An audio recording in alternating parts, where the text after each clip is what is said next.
Resilience, the ability to recover from or adjust easily to misfortune or change. Got to have it. It's going to happen, but man, we got to excel in it. The cracks of living life, playing in the NFL, fill them with gold, man.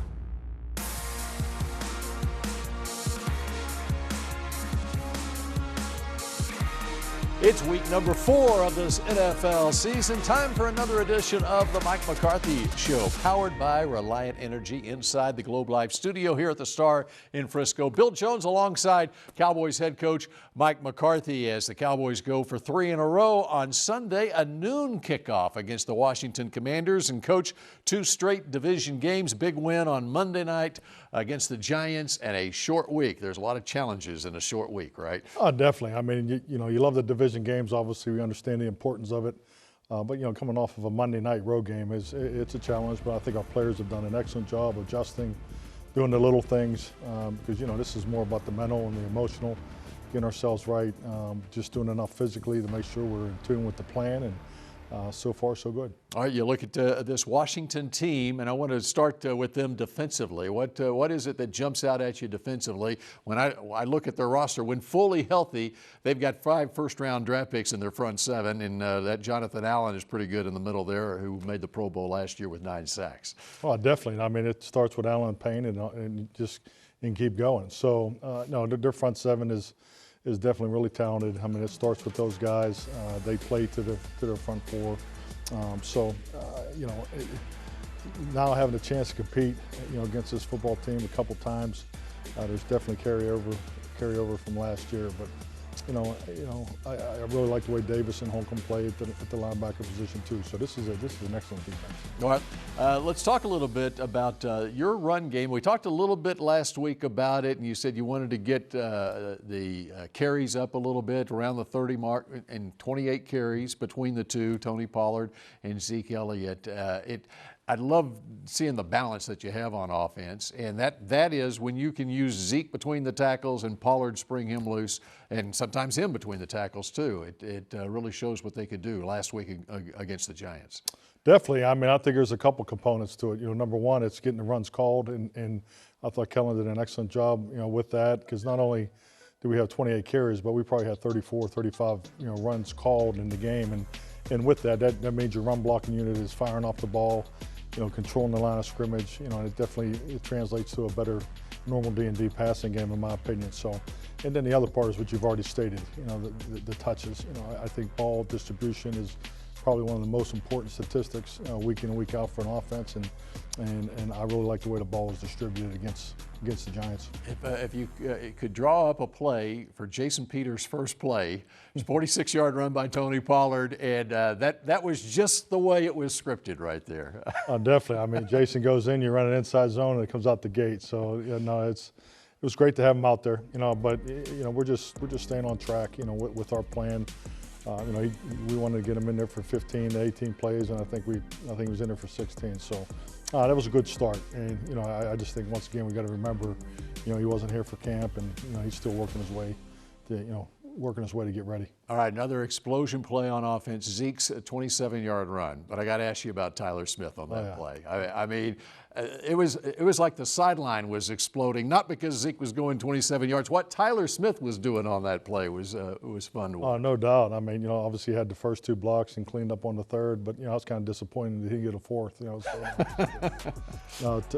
Tyler's really. He's really starting to, come into his own. You can see mentally he has a really good grasp and understanding of what's expected of him. And frankly, there's just no replacement for playing the game, especially the big games. And every game gets bigger as the year goes on, as we know in this league. So I really like the trajectory that Tyler Smith is on. All right, we're just getting started on this edition of the Mike McCarthy Show. Up next, it's David Moore, the Dallas Morning News. The Mike McCarthy Show, presented by Reliant, is brought to you by AT&T, the official 5G innovation partner of the Dallas Cowboys. Ford F-Series, the best-selling truck in Texas. The University of North Texas, proud partner of the Dallas Cowboys. Miller Lite, the only beer of the Cowboys. It's Miller time. And by Reliant, an NRG company. Welcome back to the Mike McCarthy Show, powered by Reliant Energy, inside the Globe Life studio here at the Star in Frisco. Now joined by David Moore of the Dallas Morning News, SportsDay, DFW.com. All right, David, it's 2 straight wins. What would you say to those naysayers out there who did not have confidence that Cooper Rush could post back-to-back victories as the quarterback of this team this year? Well, Bill, I may have been one of those naysayers. And I guess since this is the Mike McCarthy Show, and since I have not been afraid to point out when he's been wrong, I should probably point out when I'm wrong. Again, Cooper Rush, very good. You liked him, I thought he would be competent and would lead this offense well. But with the limitations this offense had that we saw in the opener and where they were, I thought it was too much to ask of him to come in and beat Joe Burrow and then go back on the road and win a road game when you were down 13-6. And what did he do? Led the team to 17 unanswered points.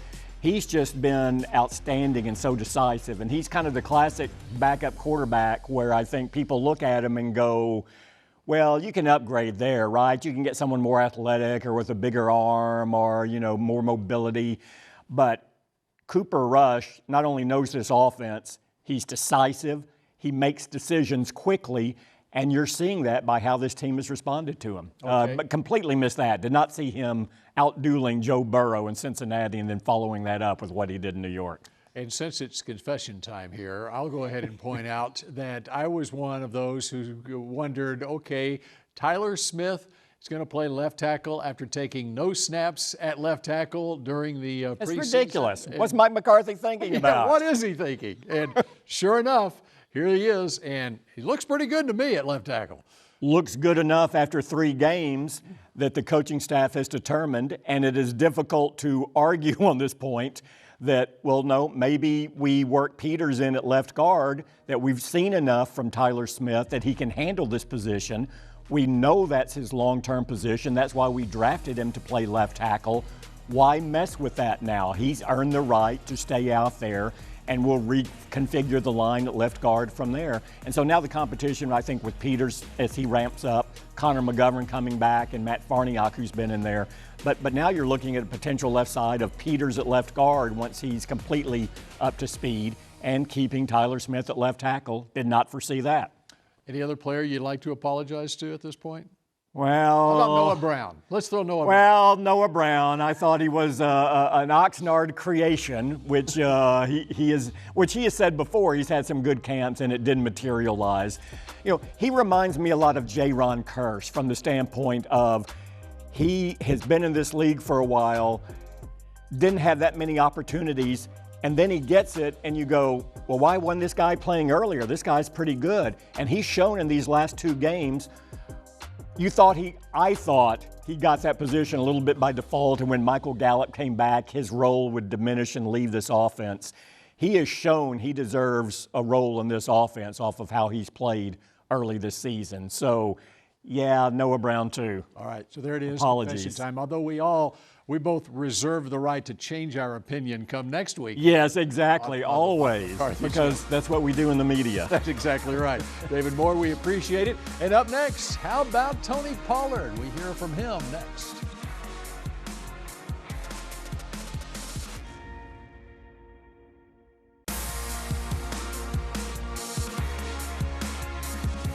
This segment is brought to you by Blockchain.com. Trusted by millions. Trusted by America's team. Tony Pollard, running back.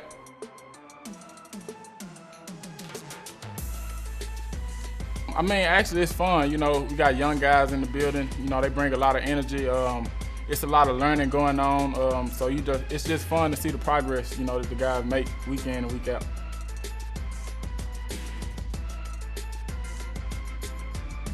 Not really a challenge, it's something that I look forward to, just being able to go out there and showcase my ability, showing all that I bring to the team, just trying to contribute any way I can.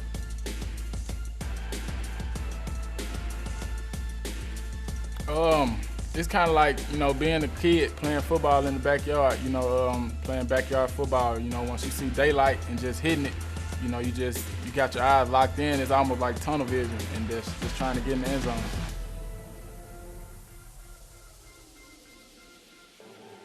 I would say mentally, like where I am mentally from where I was when I first came is night and day. Like physically, I'm perfectly fine. You know, I feel just as good as I did my rookie year, but mentally, I feel like I'm night and day from where I was.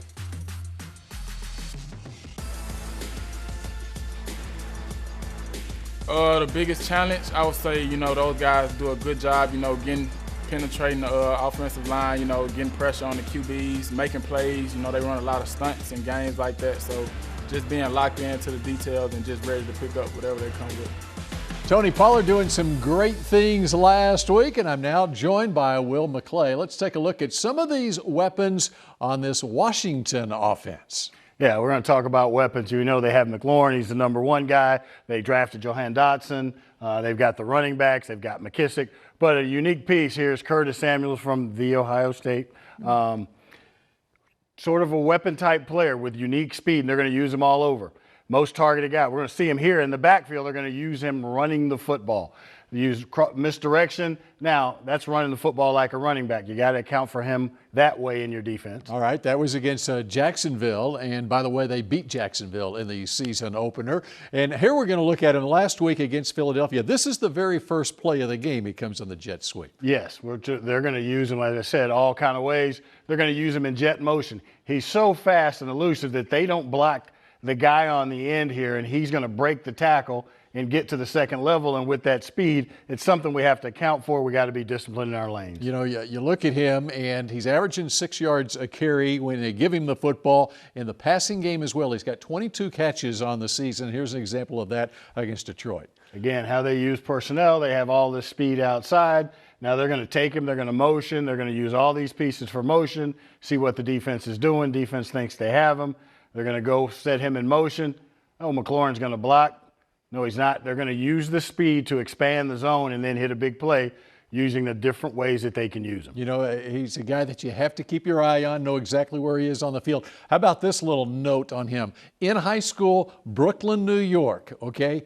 His senior year, he averaged 16 yards a carry running the football. We're going to try and keep him down to 4 or 5.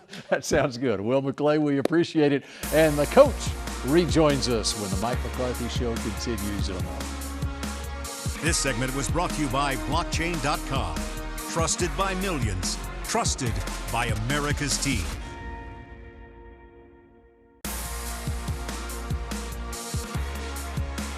This segment is brought to you by WinStar World Casino and Resort, the casino of the Dallas Cowboys. The name of the game is execution. You got to execute regardless. You know, the Eagles just execute at a really high level. You know, well, are we going to get the same Commanders? No. The Commanders might play us differently than they play the Eagles. Different game plans. Eagles got different rushers. I mean, they got probably 10 deep of rushers over there. So, I mean, it's a completely different game. Welcome back to the Mike McCarthy Show, powered by Reliant Energy. As the coach rejoins us here in the Globe Life studio, well, last segment we heard from Will McClay as he was taking an up-close look at Curtis Samuel, one of those weapons that Washington has on offense, and they've got a number of them. Samuel, a 4-3 guy, and then, of course, you got Terry McLaurin you've gone up against before. First-round draft pick Jahan Dotson had a couple of touchdowns in his first game with the Commanders. They've got some really good skill position guys, don't they? Definitely, and they got the duo backs too to go with it, and I do like their tight end group. So this is a very challenging perimeter for us. I think Dotson, the addition, it really completes it for them. Excellent route runner, tremendous hand-eye coordination, and I think he's obviously off to a great start for in his rookie year. But this will be a huge challenge for our secondary. And as far as Carson Wentz goes, the Eagles got to him 9 times for sacks last week, but he threw 7 touchdown passes the first 2 games of the year. Yeah, definitely. I mean, once again, I understand the way the game shook out last week, but you really got to pay attention to the tape. So this is a dangerous football team. It's a division game, so we got to be ready to go. All right, how about your defensive front? Let's start with DeMarcus Lawrence, coming off a 3-sack game. Really one of the most respected defensive players in the league, and it's his all-around game. It's great to see DeMarcus back healthy again and able to contribute like he has so many times in the past. Well, I think sometimes, and we're all guilty of it, we worry about sacks a bit too much because you know, I was getting questions about him after Cincinnati, but it was like, did anybody see him play in the run game? So I mean, he's been playing really good football, and I think it's really a combination of things. I mean, you know, our defensive front has really raised the bar as far as pass rush, and you know, and those guys really compete against one another to finish it off. So, you know, I think that, you know, the tension Micah, you know, helps everybody else out, but BA, you know, obviously Fowler, all those guys have really brought it, and you know, and definitely D-Law had a huge game Monday night. But you know, that's really how, in my view, he's been playing all year. So the numbers were there, but he's extremely effective, and especially if you look at his production based on play snaps, because I think he played about 39, 40 plays. So he had a huge night for us. Yeah, another guy who falls in that same category. Had a huge game on Monday night, but's really been doing that all year is Donovan Wilson. I mean, he was making impact all over the field. Yeah, you feel Dono every time he plays the game. He's an impact player. You know, he just brings it. You know, and I thought he did an excellent job. You know, also at the middle league, coming out of the middle field a number of times. You know, made some big time tackles for us. So I love the safety play. Looking at your linebackers, and Leighton's played terrific so far. What impact has Anthony Barr made on this defense in terms of even how you use Parsons and effect on Van Der Esch, and just what Dan Quinn is able to do with his versatility? Yeah, definitely. I think you first start with Leighton and Anthony. I think they complement each other very well. You know, their ability to counter offer each other, and as far as how we use them, what they do, but you know, more importantly, how they play, and the ability to keep Micah, you know, up front, and so it gives us great flexibility. Two highly instinctive, aware football players, and they're off to a great start this year. They've been extremely productive. Well, back on offense, Cooper Rush in what he's done the first couple of starts he's had.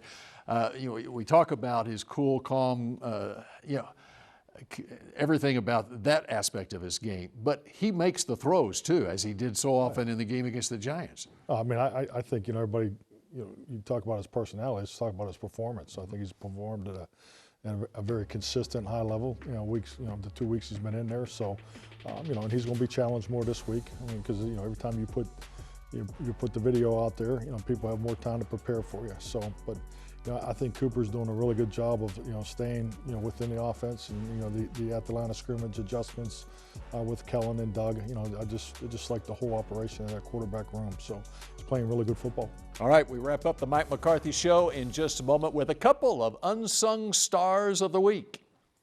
And as we go to break, the Cowboys want you to know the Salvation Army Emergency Disaster Services teams have mobilized in relief efforts of Hurricane Ian. For those that wish to support the efforts, please log on to helpsalvationarmy.org. This segment was brought to you by WinStar World Casino and Resort, the casino of the Dallas Cowboys.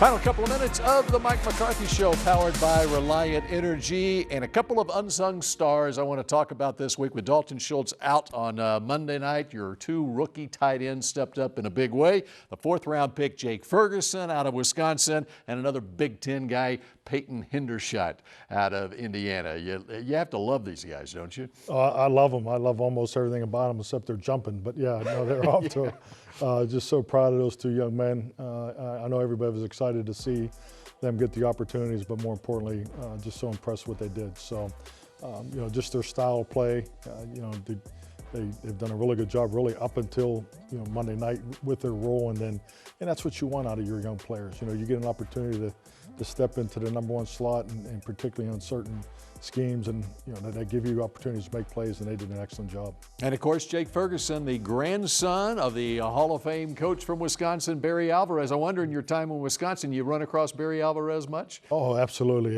Great respect for Barry. You know, he's fellow Western Pennsylvanian, so I mean, he just had a tremendous career, and just, you know, really an icon up there in Wisconsin. All right, Jake Ferguson off to a great start in his NFL career. Good luck against those Commanders, noon Sunday at AT&T Stadium. We appreciate you joining us here for the Mike McCarthy Show, and we will see you again next week. The Mike McCarthy Show, presented by Reliant, was brought to you by Blockchain.com. Trusted by millions, trusted by America's team. Ford F-Series, the best-selling truck in Texas. Bank of America, the official bank of the Dallas Cowboys. Miller Lite, the only beer of the Cowboys. It's Miller time. And by NFL Game Pass. You'll never miss a game again. Enjoy full and condensed game replays from Week 1 to the Super Bowl.